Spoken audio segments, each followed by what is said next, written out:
Muy buenas tardes, amados hermanos. Nuevamente es un gozo poder estar con ustedes y abrir la escritura para meditar en ella. Esperamos en esta tarde y es nuestra oración al Señor que Él pueda hablar a nuestro corazón y la palabra expuesta en esta tarde pueda producir frutos en nosotros, pueda ir transformando nuestra persona, en nuestra voluntad. Y el propósito de cada predicación, amados hermanos, es poder cada día ir haciendo semejantes más y más a la imagen de nuestro Señor Jesucristo. Muy bien, en esta tarde el tema, como ya se ha dicho, es la disciplina y amor en la iglesia. Hay dos pasajes en especial que nuestro Señor Jesucristo tocó y que tienen que ver directamente con la iglesia. El primero de ellos es en el mismo Evangelio de Mateo, en el capítulo 16, cuando él le pregunta a sus discípulos, 16 del verso 13 en adelante, no lo vamos a leer, pero dice este pasaje, cuando Jesús preguntó a sus discípulos, ¿qué decía la gente que era él? ¿Quién era él? Y después pregunta a sus discípulos, ¿y ustedes quién dicen que soy yo? Y Pedro contesta, entonces tú eres el Cristo, el Hijo del Dios viviente. Y Jesús le contesta en este diálogo, bienaventurado eres Pedro, porque no te lo ha revelado sangre y carne, sino mi Padre que está en los cielos.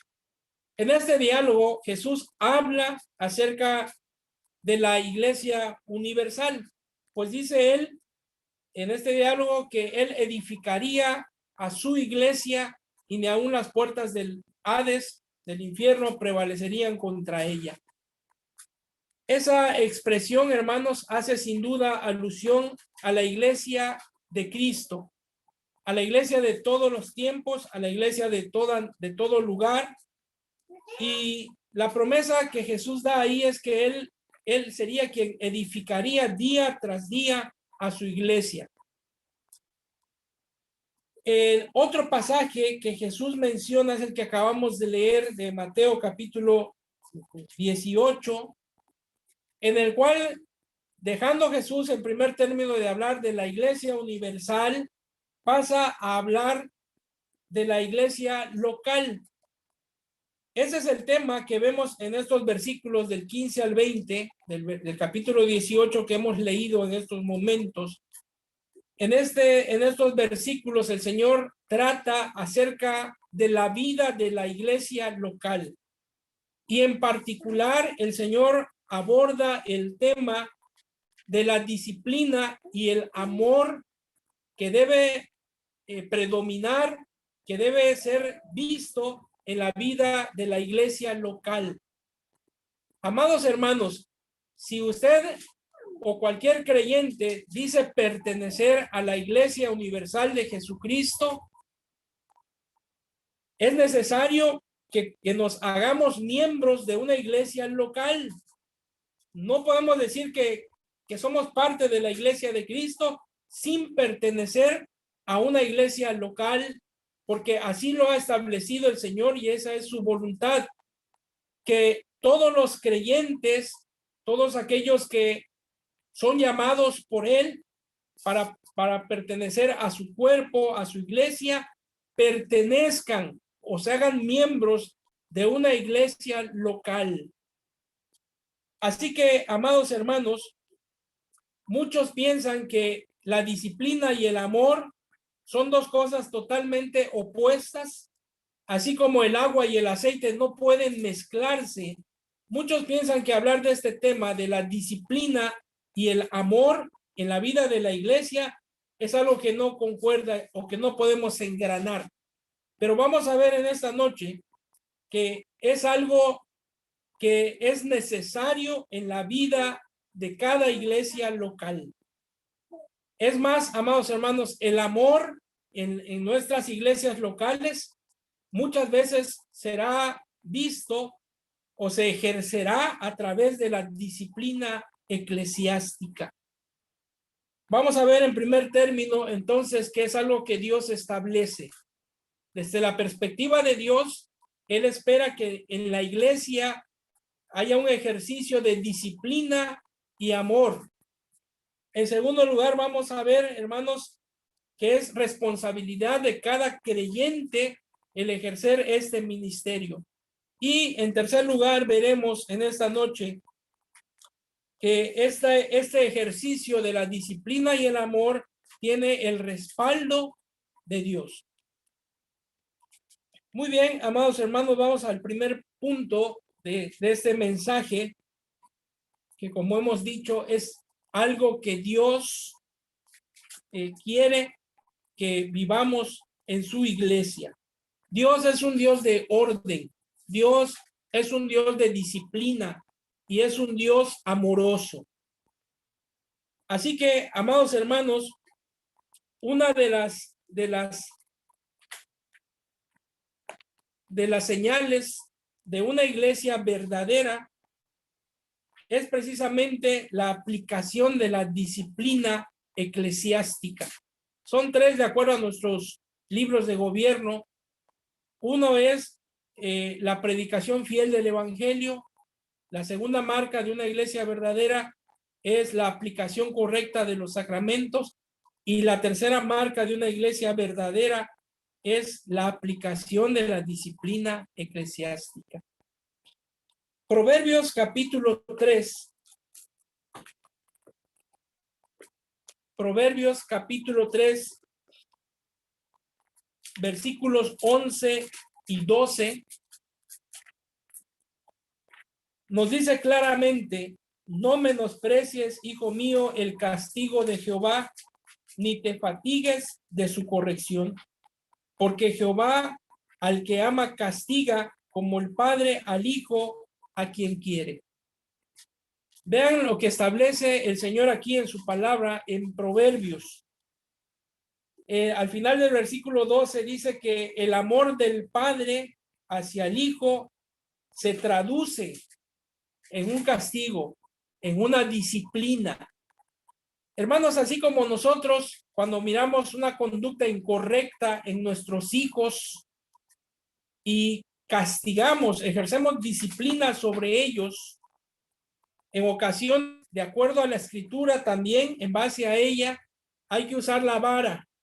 Al hijo sabio con consejos, con palabras, pero al hijo necio, dice la misma escritura, hay que agarrar la vara para corregir. ¿Por qué? De acuerdo a la escritura, dice que la necedad está ligada al corazón del joven, y no solamente del joven. La necedad, hermanos, está ligada al corazón del ser humano, sea un joven, sea un niño, sea un adulto. La necedad y esa inclinación hacia el pecado, hacia la maldad, hermanos, está ligada a nuestro corazón.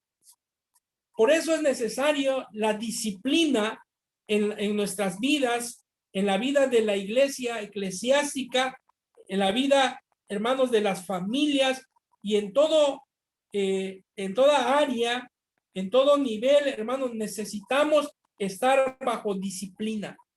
Muchas veces no entenderemos o no entendemos, hermanos, que el ejercicio de la disciplina es una muestra de amor. Y en primer término estamos viendo que el proverbio nos dice en el verso 11 que no menospreciemos el castigo de Jehová, ni nos fatiguemos de su corrección.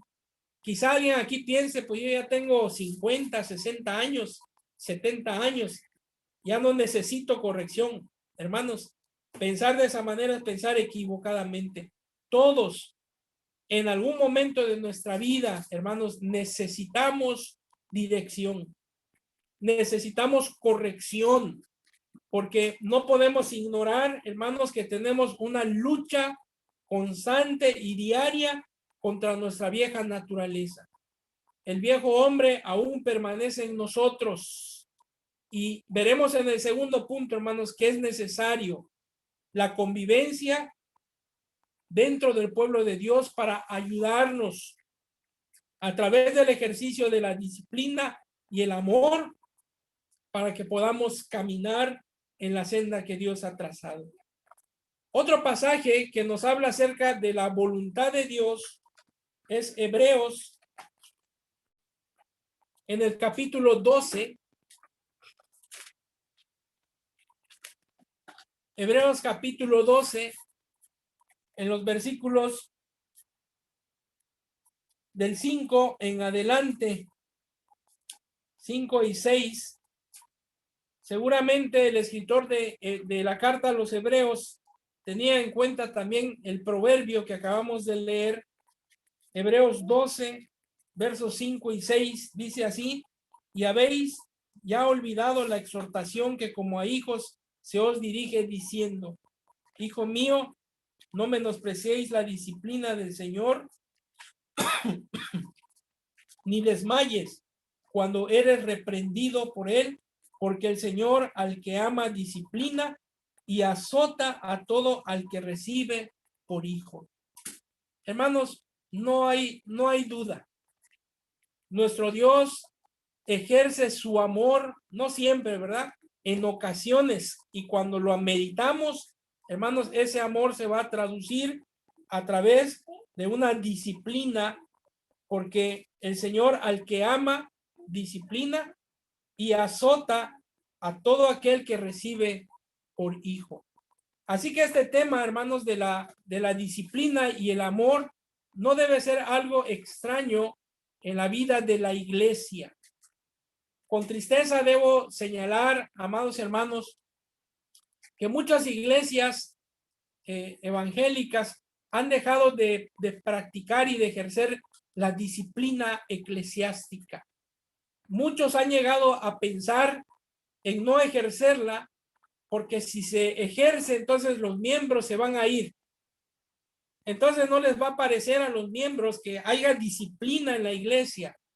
Y hermanos, es el peor error que pueda cometer un pastor con el consistorio, quienes son los pastores de la iglesia, entrar o caer en esa trampa del diablo, hermanos. El amor junto con la disciplina es un ejercicio que Dios ha encomendado a su iglesia. Y como líderes de ella, hermanos, estamos llamados a velar para que se ejerza la disciplina en amor en la vida de los miembros de la iglesia.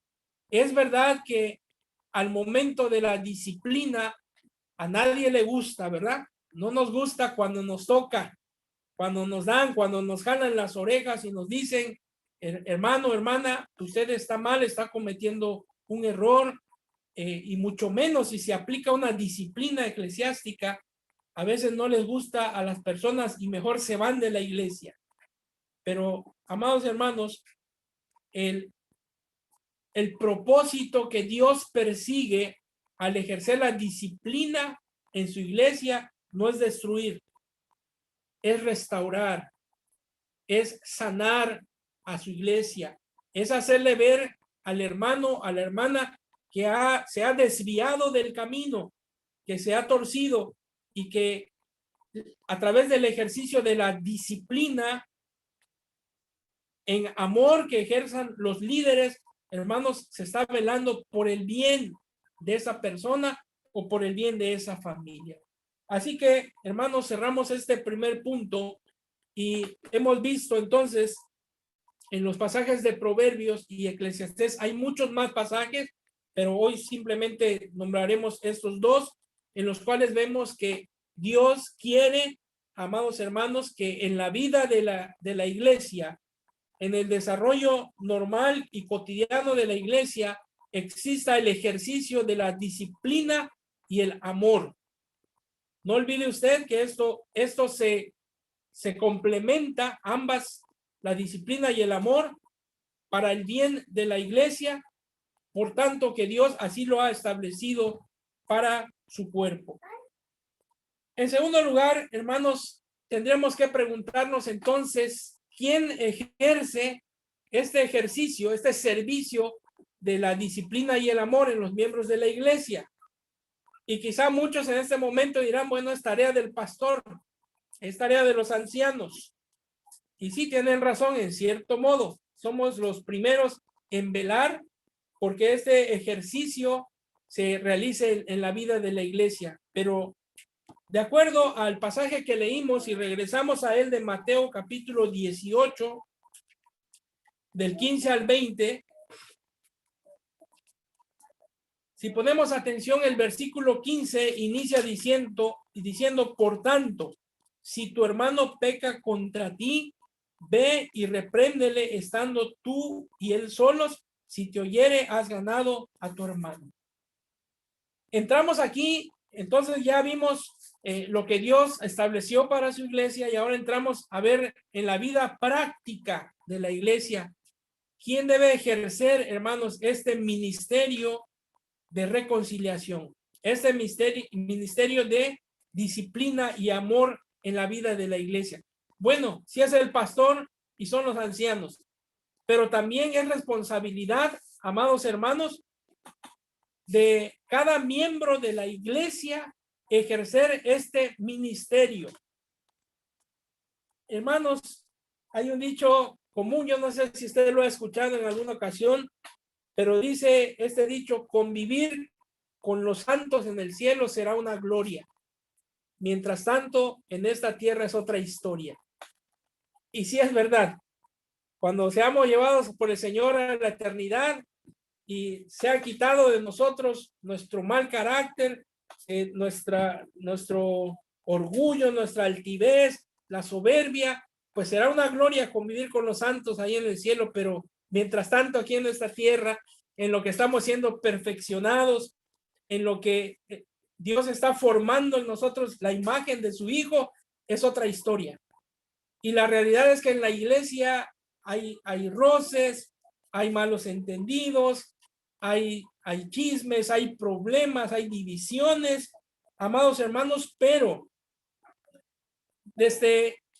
dependerá mucho de la perspectiva que tengamos de la iglesia en lo que nos impulsará a ser simplemente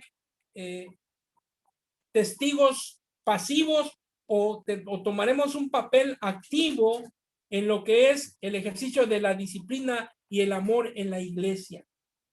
La iglesia, hermanos, no es un conjunto de individuos, no es un conjunto de ermitaños que únicamente se reúnen los domingos para tributar culto de una manera de comunidad juntos, y después de ahí entre semana pues cada quien a su casa, a sus trabajos, y nos vemos hasta el próximo domingo, y así empiezan a correr los meses, los años, y nos acostumbramos tanto a mirarnos como extraños, hermanos, que perdemos de vista la perspectiva correcta de lo que es la iglesia. La iglesia, hermanos, es la comunidad de los redimidos. La iglesia es el cuerpo de Cristo y por lo tanto, en ese cuerpo, hermanos, somos miembros los unos de los otros. Yo no puedo pensar o mirar como extraño a mi hermana Silvia, a mi hermana Diana, a mi hermano Eder. No los puedo mirar como extraños o como personas que no tienen nada que ver conmigo. No, hermanos. Y esa analogía que Pablo utiliza para hablar de la iglesia respecto a que todos somos un solo cuerpo, aunque muchos miembros, pero todos los miembros conforman un solo cuerpo, hermanos. Ese es el punto al que debemos de llegar como iglesia. Si hablamos del cuerpo humano, literalmente, hermanos, si la enfermedad entra a nuestro cuerpo como un cáncer, si el cáncer empieza en el hígado, en poco tiempo ese cáncer hará metástasis, es decir, se va a diseminar, y ese cáncer que empezó en ese órgano, que es el hígado, seguramente podrá extenderse, expandirse al corazón, a los pulmones, al páncreas, a muchos órganos. Y lo que empezó a afectar solamente al hígado, después afectará también a los pulmones, afectará al corazón, afectará al páncreas y a todo lugar, a todos los órganos donde llegue esa enfermedad, los afectará. Hermanos, la iglesia de Cristo, el cuerpo de Cristo está compuesto por muchos miembros. Pero aunque somos muchos miembros, todos formamos un solo cuerpo, que es la iglesia. Y hermanos, lo que a mí me ocurra seguramente afectará a mi hermano, a mi hermana, porque somos parte de un mismo cuerpo. Por eso dice la Escritura que cuando uno de los miembros del cuerpo se duele, todos nos dolemos. Así como cuando uno de los miembros del cuerpo se goza, también todos nos gozamos, porque estamos conectados todos, estamos unidos en el Señor, en un mismo espíritu, una misma fe, un mismo Señor. Así que, hermanos, cuando la Escritura dice en el verso 15, por tanto, si tu hermano peca contra ti, ve y repréndele estando tú y él solos. Si te oyere, has ganado a tu hermano. Ese es el propósito, hermanos. El propósito de Dios es que nadie se pierda, ¿verdad? Cristo vino a esta tierra, ofreció su vida, muriendo en la cruz del Calvario, derramando ahí su sangre preciosa, con el propósito de pagar, de saldar la deuda que teníamos con Dios, con el Padre, y de esa manera compró él a precio de sangre, hermanos, a los escogidos, a los redimidos. No fuimos comprados con oro o con plata o con cosas corruptibles, sino fuimos comprados con la sangre del Cordero de Dios. Es decir, al Padre le costó la vida de su Hijo, el sacrificio de su Hijo, para reunir a través de ello, de su sangre preciosa, de su sacrificio, un pueblo santo, un pueblo de redimidos, para que mostremos al mundo su gloria. Así que, amados hermanos, dejemos de mirarnos como extraños, como enemigos, porque no lo somos. Somos miembros los unos de los otros. Por lo tanto, si algún hermano peca contra ti, puede ser un hermano de la iglesia, puede ser entre familias, o puede ser entre esposos, o puede ser en la misma familia. Si algún miembro peca contra ti, habla con él a solas. Tú, con la persona que te ha ofendido, habla a solas, repréndelo, muéstrale su error, y si él te oyere, entonces has ganado a tu hermano. El propósito es ganarlos, no corretearlos, no echarlos fuera, no discriminarlos por lo que han hecho. A veces hasta pasamos así con la nariz tapada por el hermano que cayó o cometió algún pecado, y no es la actitud correcta, hermanos. Gálatas 6:1, ¿qué nos dice? Gálatas capítulo 6,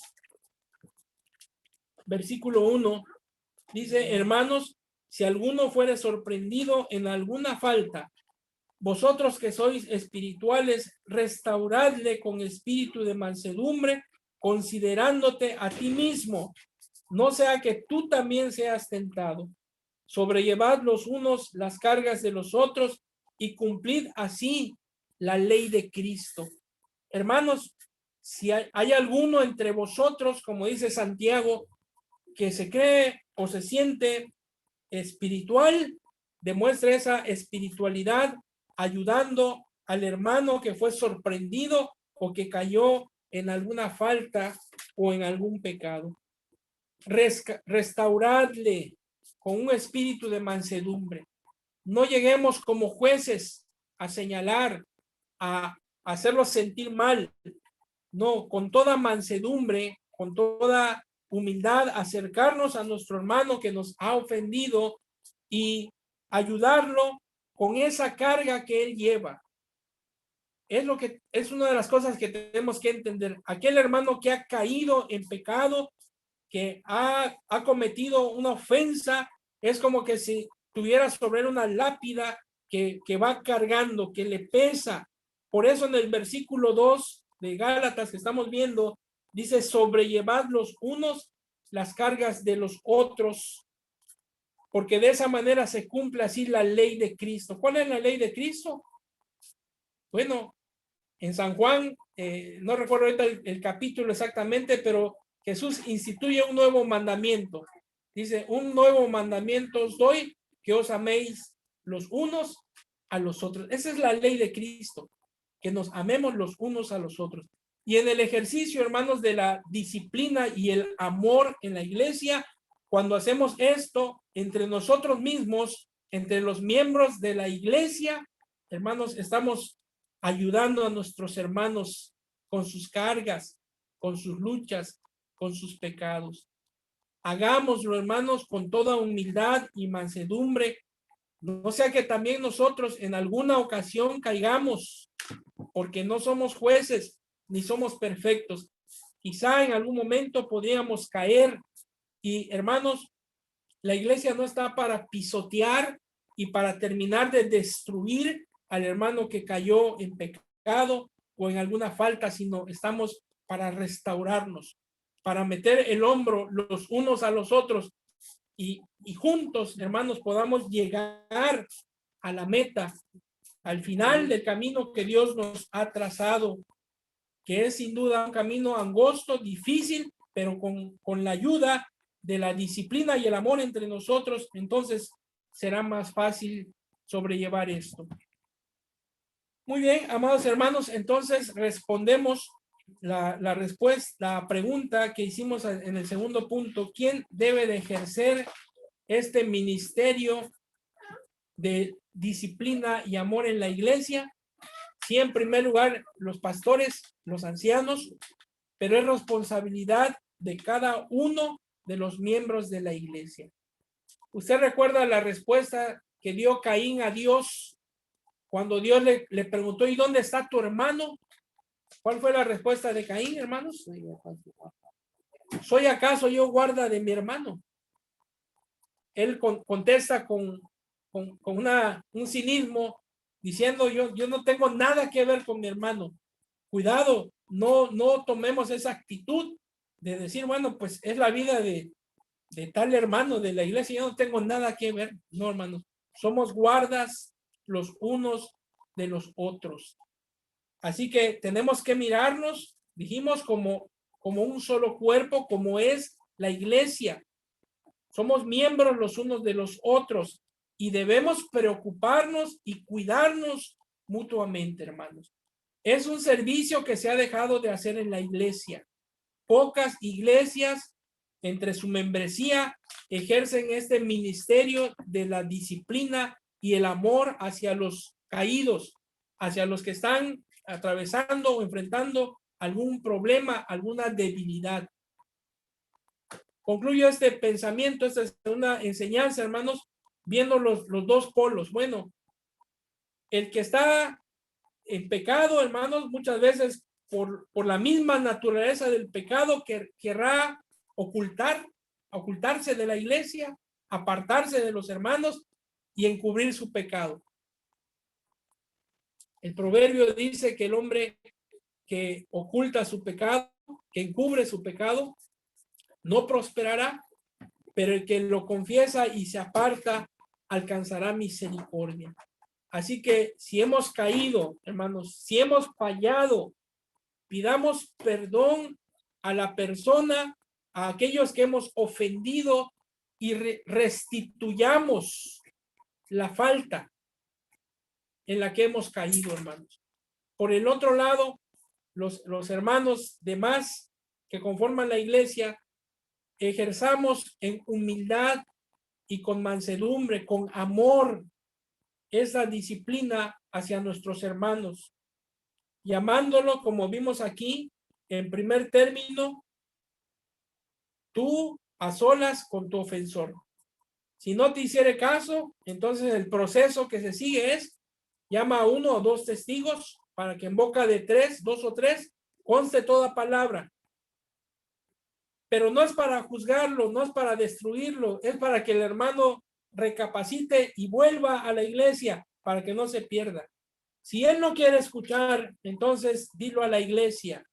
Dice, para que entre todos, la iglesia, los miembros, podamos restaurarlo y esperando que ese miembro sea ganado, llegue al arrepentimiento.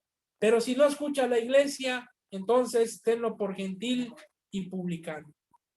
No quiere el hermano recapacitar, no quiere dejar su pecado, entonces se ejerce una disciplina eclesiástica hasta el grado de poder de poner o echar fuera a este falso hermano. Vamos al último pensamiento, la última enseñanza de este mensaje. Y dijimos que la disciplina eclesiástica, hermanos, tiene el respaldo de Dios. No es algo que ha inventado el hombre o alguna institución religiosa. El versículo 19 de Mateo 18 que leímos, Mateo 18, 19,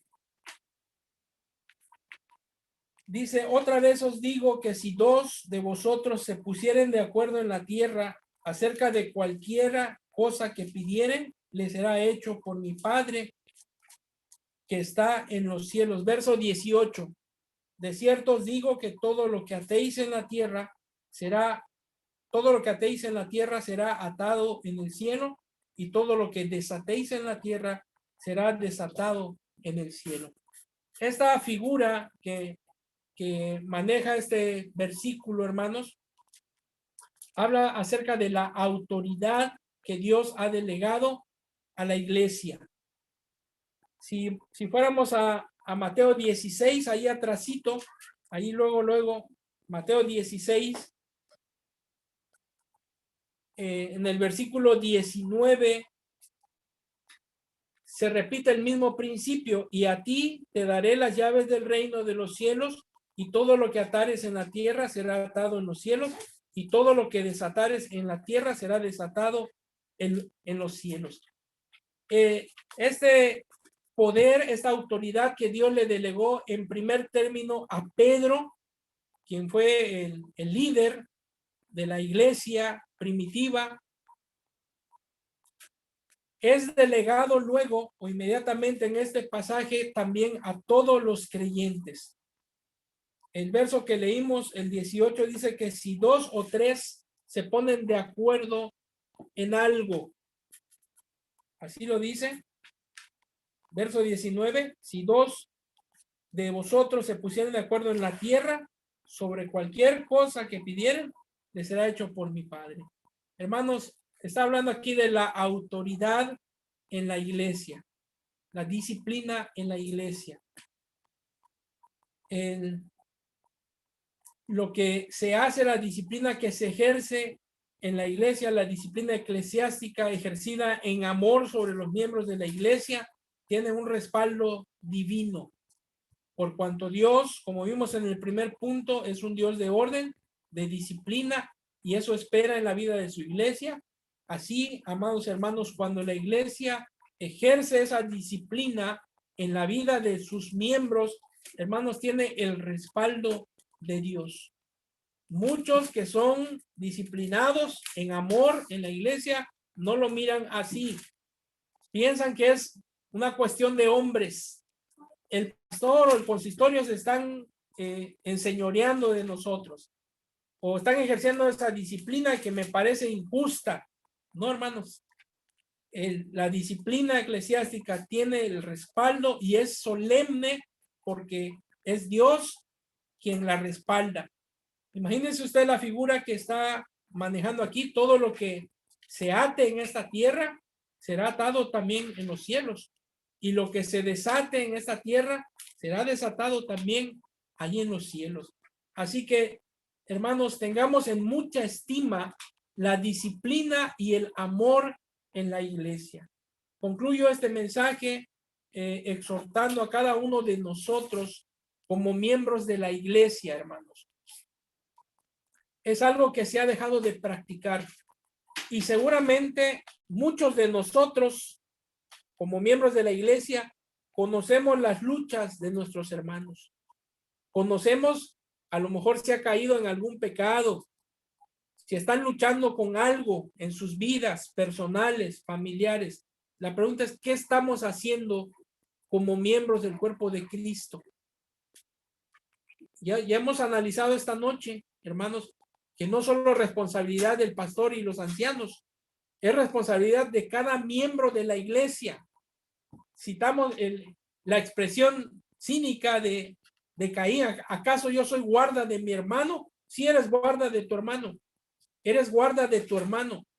Y necesitamos, amados hermanos, retomar esto en la vida de la iglesia, como hemos analizado en esta noche, para ayudarnos a sobrellevar nuestras cargas los unos de los otros.